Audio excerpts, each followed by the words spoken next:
저녁에 하나님께서 우리에게 주시는 말씀은 요한복음 3장 1절부터 5절까지입니다. 신약 성경 145페이지 제가 봉독해 드리겠습니다.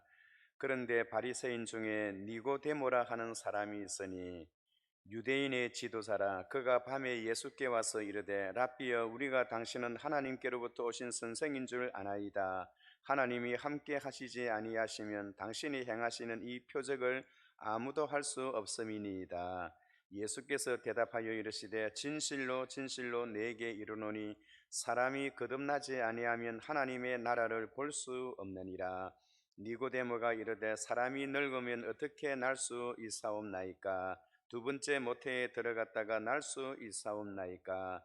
예수께서 대답하여 이르시되 진실로 진실로 내게 이르노니 사람이 물과 성령으로 나지 아니하면 하나님의 나라에 들어갈 수 없느니라. 아멘. 오늘 저녁 이 시간에는 니고데모라 하는 사람이 있으니 라는 말씀으로 하나님의 말씀을 증거하고자 합니다. 사랑하는 성도 여러분, 세상에는 영원한 것이라고는 없습니다. 아침에 해가 떠올라서 그 해가 영원한 것처럼 밝게 이 땅을 비추고 있지만은 그 해도 시간이 지나면 다 서산너머로 넘어가 버리게 됩니다. 세상에 있는 모든 것들은 영원한 것은 없습니다. 세상의 것은 다 지게 되어 있습니다. 세상에 영원한 것이 있다고 한다면 우리의 생명의 주인이 되신 하나님과 그분께서 하신 말씀과 그분께서 우리를 위하여 만들어 주셨던 하나님 나라 천국만이 영원하다는 것을 우리가 볼 수가 있는 것입니다. 사도 바울은 태양보다 더 밝은 하나님의 그 빛 광채를 경험하고 그 심령이 새로워졌습니다.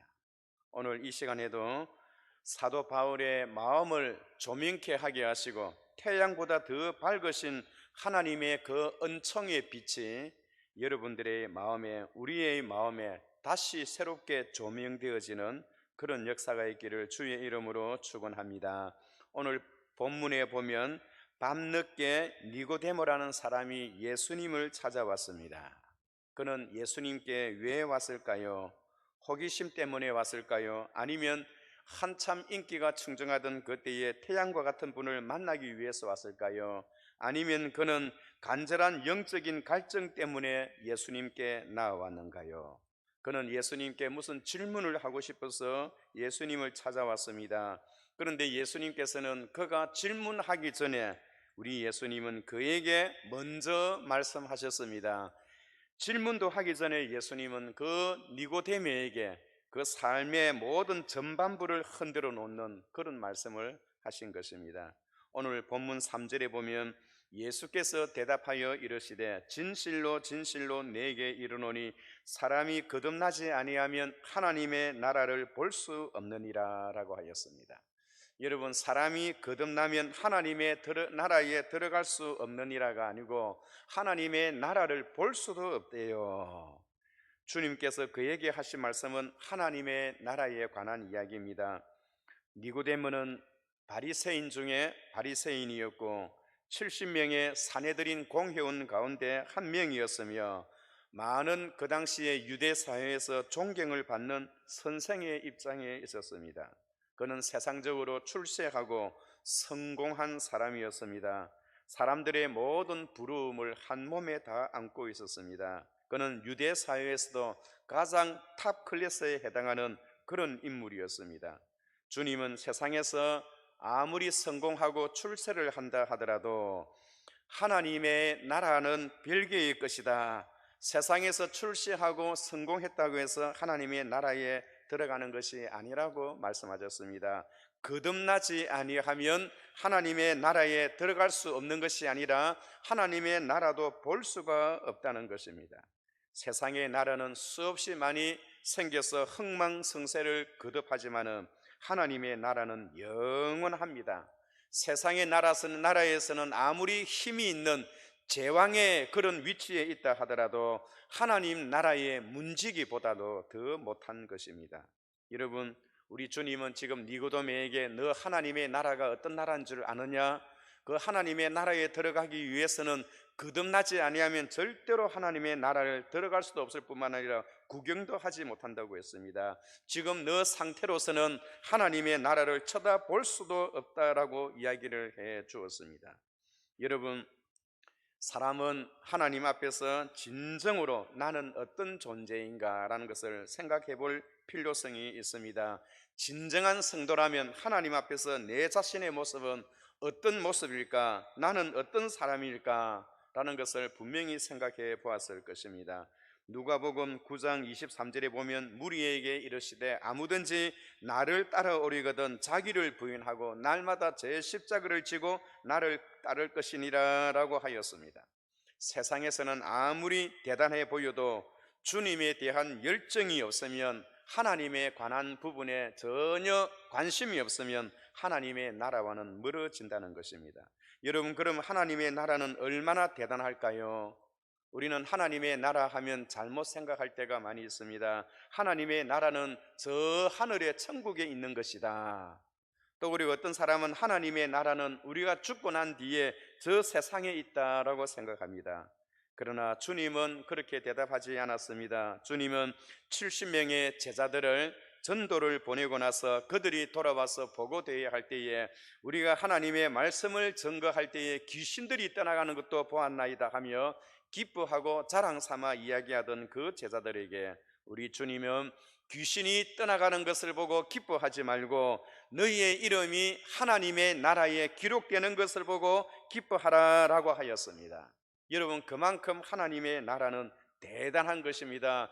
귀신을 물리치고 기적을 일으키는 것보다 하나님의 나라에 내 이름이 기록된다는 그 자체가 더 위대하다는 것입니다.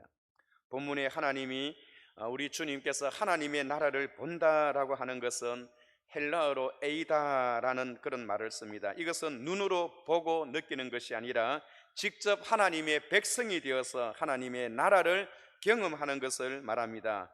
예수님께서는 이러한 형식으로 언제 하나님의 나라가 임하는가, 그 하나님의 나라를 어디서 볼 수 있는가, 어떻게 해야 그 하나님의 나라를 경험할 수 있는가라고 그렇게 말씀하고 계시는 것입니다.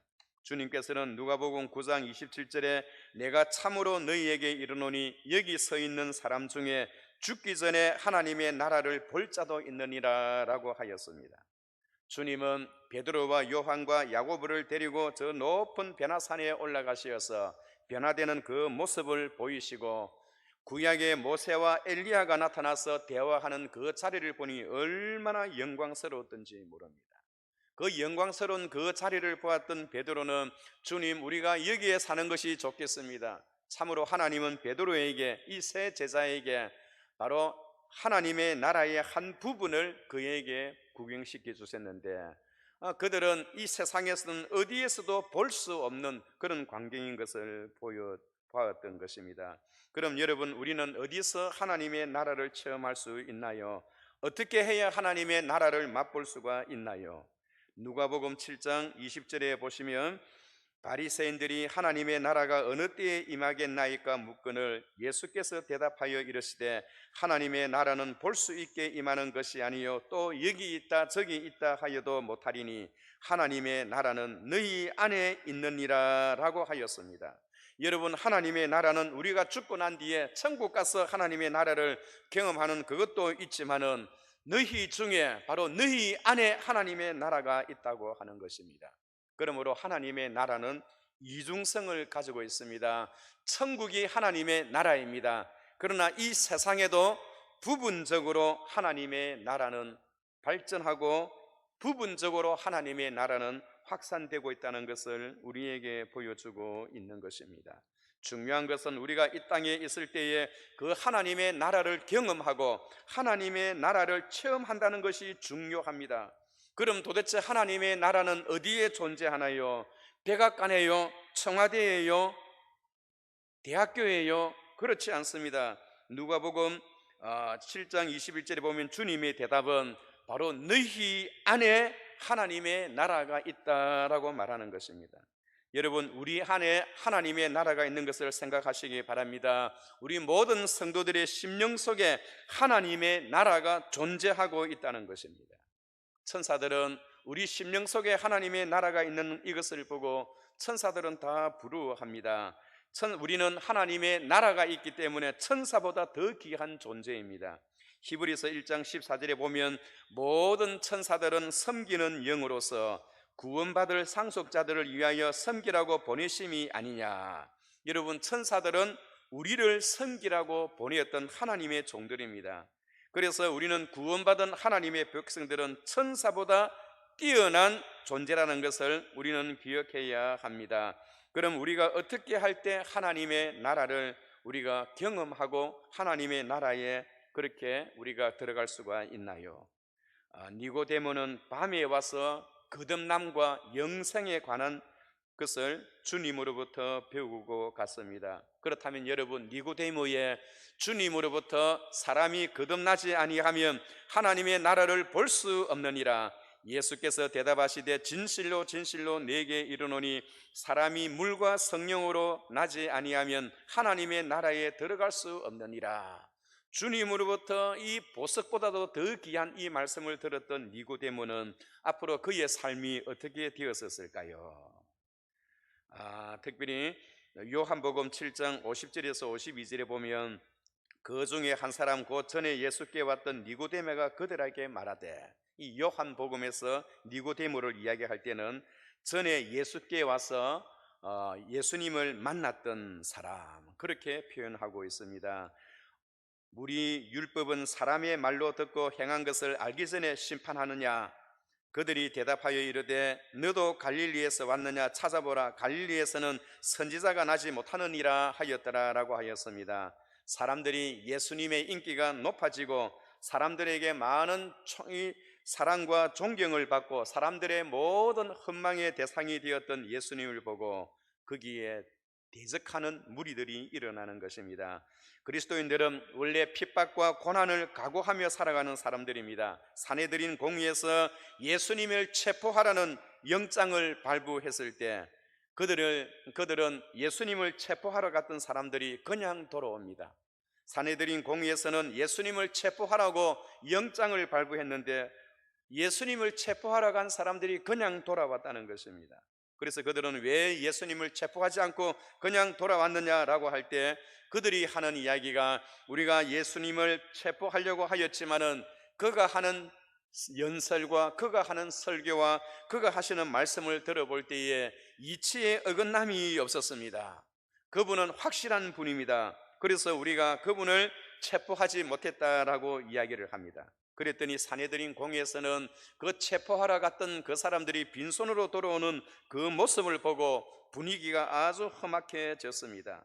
그럴 때 니고데모가 나서서 하는 말이 요한복음 7장 50절입니다. 니고데모는 전에 예수께 왔던 니고데모라고 표현을 하면서, 니고데모는 그때 세상에서 출세를 하고 이름을 날리고 성공한 것이 최고의 가치라고 생각하였지만은 주님으로부터 하나님의 나라의 백성이 되는 것이 얼마나 귀한 것인가, 세상의 최고의 제왕 자리라 하더라도 하나님의 나라의 문지기보다 못하다는 그 사실을 깨달았던 이 니고데모는 7장 51절에서 이렇게 얘기합니다. 그렇다면 나도 한마디 하겠다는 겁니다.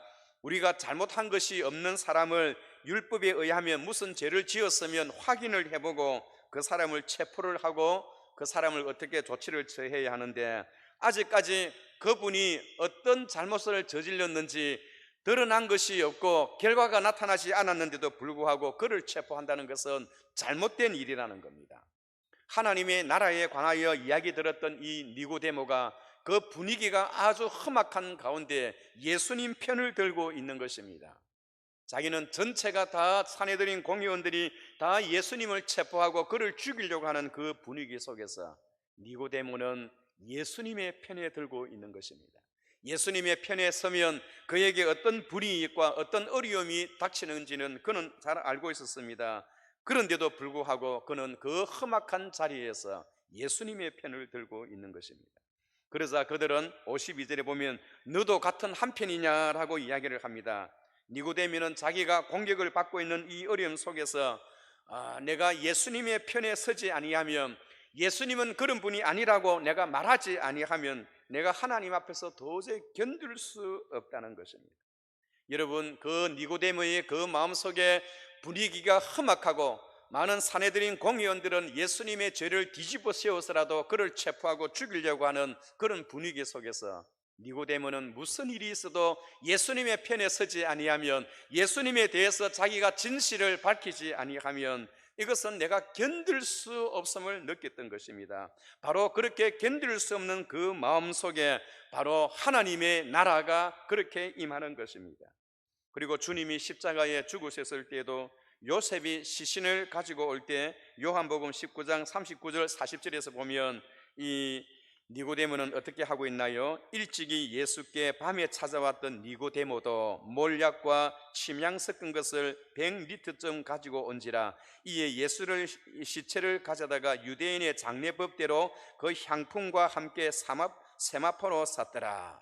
다시 말해서 니고데모는 예수님이 숨지고 난 그 이후에도 자기의 가장 소중한 몰약과 침향 섞은 것을 가지고 와서 예수님의 몸에 바르기 위해서 가져왔다는 겁니다.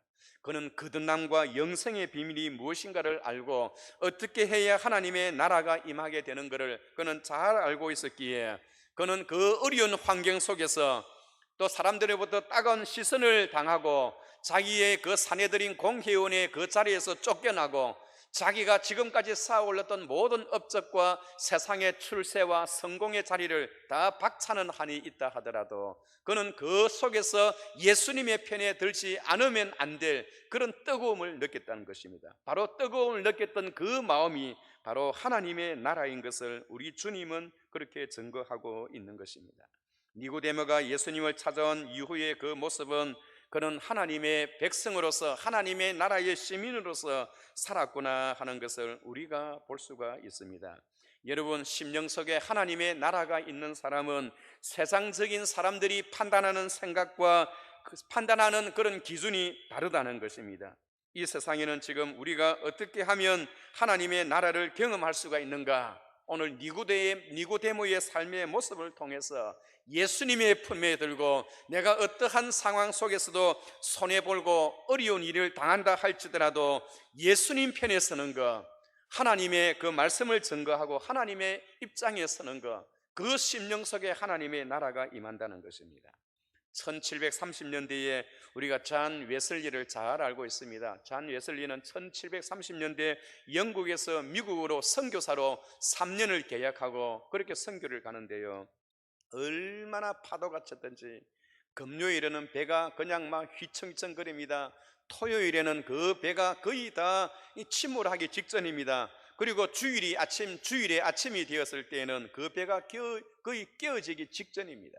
배 안에 있는 사람들은 다 죽는다고 고함을 지르는 그 가운데에 한쪽 부분 속에서 찬송가 소리가 들립니다. 그는 자기도 모르게 그의 발걸음을 찬송가 나는 소리로 들어봤더니 거기에 약 한 10명 정도의 어떤 성도들이 그 폭풍우가 몰아치는 그 가운데서도 찬송을 부르는데 그 찬송의 소리가 그의 마음을 감동케 했던 것입니다. 정말로 내 영혼이 은총 입어 산천이나 초목이나 하나님 계신 곳이 바로 주의 나라인 것을 찬양하는 그 소리를 듣게 되는 것입니다. 여러분, 여기서 웨슬리는 깜짝 놀랍니다. 그 폭풍우가 몰아치고 배가 언제 바닷속에 침몰될지 모르는 그 가운데서도 그들은 기쁨으로 즐거움으로 찬송을 부르는데 마치 그들의 얼굴을 보니 천사들의 얼굴을 보는 듯한 그런 느낌을 보았습니다. 그들이 누구냐 하니까 바로 모라비안 성도들입니다. 모라비안 성도들은 경건주의의 한 부분으로서 수백 년 동안 그들의 신앙이 핍박을 당하고 박해를 당하면서도 그들은 여기서 저쪽으로 옮겨 다니면서 살았지만은 그러나 그들은 그 속에서도 하나님을 찬양하고 어떤 어려움 속에서도 주님 의지하며 살아가는 그 모습을 웨슬리가 보고 큰 도전이 되었어요. 여러분, 하나님의 나라는 어떻게 임하는가요? 주님을 사랑하고 주님을 의지하고 어떠한 어려움 속에서도 하나님 의지하는, 하나님을 사랑하는 그 심령 속에 하나님의 나라가 임하는 것입니다. 하나님의 나라는 본질적으로는 저 천국에 우리를 위하여 하나님께서 준비해 주셨고, 그 나라에 들어가기 전에 이미 그 나라를 위해서 우리의 심령 속에 하나님께서 심어 주었던 것이 바로 하나님의 나라입니다. 병원에서 사형 선고를 받았던 어떤 성도가 그렇게 흔들리지 아니하고 하나님 앞에 조용히 무릎을 꿇고 하나님 앞에 기도하면서, 내 생명은 하나님의 손에 달려 있으니 하나님은 죽이기도 하시고 살리기도 하시니 내 영혼을 하나님께서 알아서 처리해 주십시오 라는 그 고백 속에 하나님의 나라가 임하는 것입니다. 어떤 젊은 부부는 남편은 의사이고 아내는 약사인데, 그들은 의사와 약사로서 열심히 일을 해서 돈도 많이 벌었지만은 그 모든 것을 다 정리하고 사람이 살기 어려운 저 오지의 지역으로 가서 거기에 복음을 증거하고 하나님의 말씀을 증거하러 가기로 결심을 하던 그들의 심령 속에 바로 하나님의 나라가 임하는 것입니다. 어떤 성도는 비디오 가게를 하는데 우리 집에 와서 비디오를 빌려가는 많은 사람들이 볼 때에 이렇게 폭력성이 있고 음란적인 이런 비디오를 바라보면서 그들의 영혼이 얼마나 비폐해지고 얼마나 더러워지는가를 생각하여 그 직업을 바꾸는, 사업 비즈니스를 바꾸는 그 가운데 속에 하나님의 나라가 임하는 것입니다. 어떤 사람은 화를 당연히 내어도 마땅하지만은 오히려 화내는 것을 끝까지 참으면서 용서하고 이해하려고 하는 그 마음속에 하나님의 나라가 임하는 것입니다. 자기는 잘못한 것이 없어도 먼저 용서를 구하는 그 사람의 심령 속에 또한 하나님의 나라를 보게 되는 것입니다. 어떤 분은 주일을 지키기 위해서 주일날 일을 하고 가게를 오픈하면 많은 돈을 벌 수 있지만은 그럼에도 불구하고 그 모든 것을 다 마다하고 하나님을 찾는 것이 가장 우선적이라는 그 마음과 신앙 속에서 하나님의 나라를 우리가 볼 수가 있습니다. 가난하게 살지만은 하나님 앞에 소정의 11조를 드리고 제때제때마다 예배 시간에 참여하기 위하여 자신의 모든 것을 접어들고 하나님을 찾고자 달려오는 여러분들의 그 발걸음 속에서 하나님의 나라를 체험할 수가 있습니다. 사랑하는 성도 여러분, 오늘 우리는 하나님의 나라에 어떻게 하면 하나님의 나라에 들어갈 수가 있나요? 거듭나지 아니하면 하나님의 나라를 볼 수 없느니라. 하나님 앞에 우리의 심령이 예수 그리스도의 은혜로 주님께서 우리의 심령을 만들어 주시고 타치해 주시고 우리 속에 하나님의 나라를 심어 주셔서 하나님의 나라에 들어가기 전에 이미 이 땅에서 하나님의 나라의 그 맛을 느끼도록 하나님께서 만들어 주셨습니다. 오늘 니고데모를 통하여 하나님의 나라에 대한 이 놀라운 영생과 거듭남의 그런 비밀이 오늘 저와 여러분들의 심령 속에 차 있어서 시간마다 가는 곳마다 하나님의 나라와 함께 움직여지는 그런 역사가 있기를 주의 이름으로 축원합니다. 거룩하시고 은혜로우신 하나님 아버지, 주님의 은혜를 감사하나이다. 거듭나지 아니하면 하나님의 나라를 볼 수 없느니라 라고 하였사오니 예수 그리스도를 믿는 그 믿음으로 날마다 우리가 하나님의 나라를 체험하게 하시고 영생과 거듭남의 하나님의 큰 축복을 받아서 하나님의 나라에 들어가기 전에 이 땅에서 이미 하나님의 나라를 체험하며 경험하며 살아갈 수 있도록 도와주시옵소서. 감사하옵고 예수님의 이름으로 기도하옵나이다. 아멘.